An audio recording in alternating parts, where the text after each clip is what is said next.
बच्चों, आज मैं आपकी पाठ्य पुस्तक आकृति के पाठ 3 शहद के छत्ते पाठ का अभ्यास कार्य कराऊंगी। तो चलिए शुरू करते हैं। प्रश्न संख्या 2, सही उत्तर पर सही का चिन्ह लगाओ।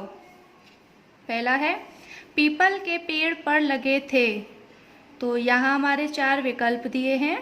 पहला है दीमक, फूल, शहद के छत्ते, कुछ नहीं।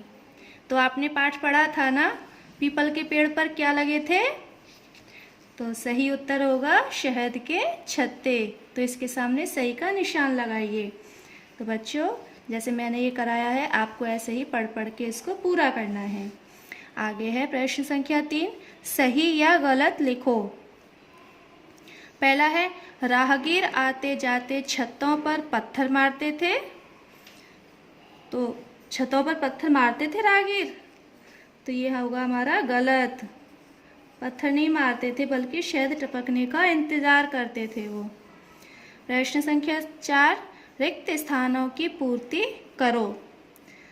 ये हमारे रिक्त स्थान दिए बच्चों, जो हमने पाठ पढ़ा था, तो उसमें से हमें इनकी पूर्ति करनी है रिक्त स्थानों की। तो पहला है शहद तोड़ने में रिक्त स्थान तैयारी कर रहे हैं। तो शहद तोड़ने में कौन तैयारी कर रहे हैं? माहिर। जो शहद तोड़ने में माहिर होते हैं, वो शहद तोड़ने में तैयारी कर रहे हैं। क्योंकि हर कोई शहद नहीं तोड़ सकता, क्योंकि उन पर मधुमक्खी होती है। तो जो शहद तोड़ने वाले होते हैं, उनको पता रहता है कि कैसे शहद तोड़ा जाता है और मधुमक्खियों से कैसे बचा जाता है। तो ऐसे ही आगे के रिक्त स्थान पाठ को पढ़कर आपको स्वयं पूरे करने हैं। आगे है प्रश्न संख्या 5, निम्नलिखित प्रश्नों के उत्तर लिखो। यहाँ हमारे प्रश्न दिए गए हैं, हमें इनके उत्तर लिखने हैं।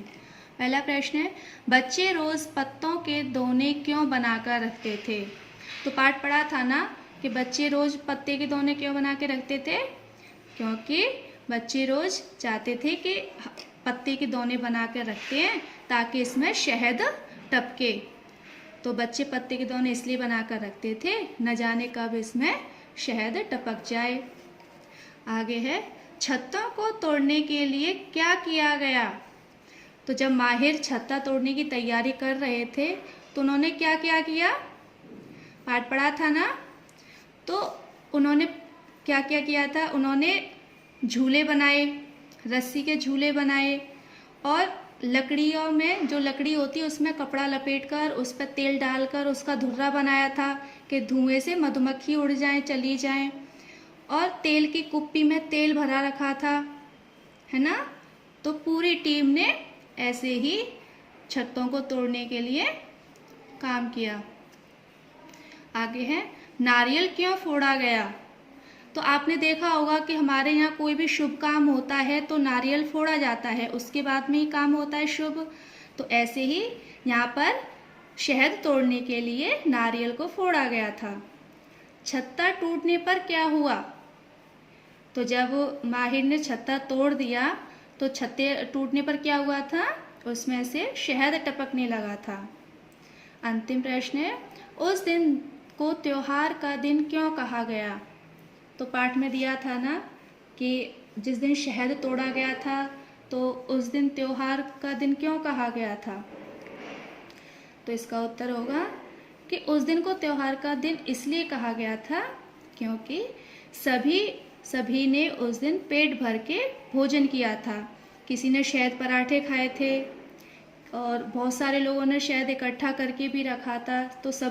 तो उस दिन सब लोगों ने भरपेट खाना खाया, इसलिए उस दिन को त्योहार का दिन कहा गया है।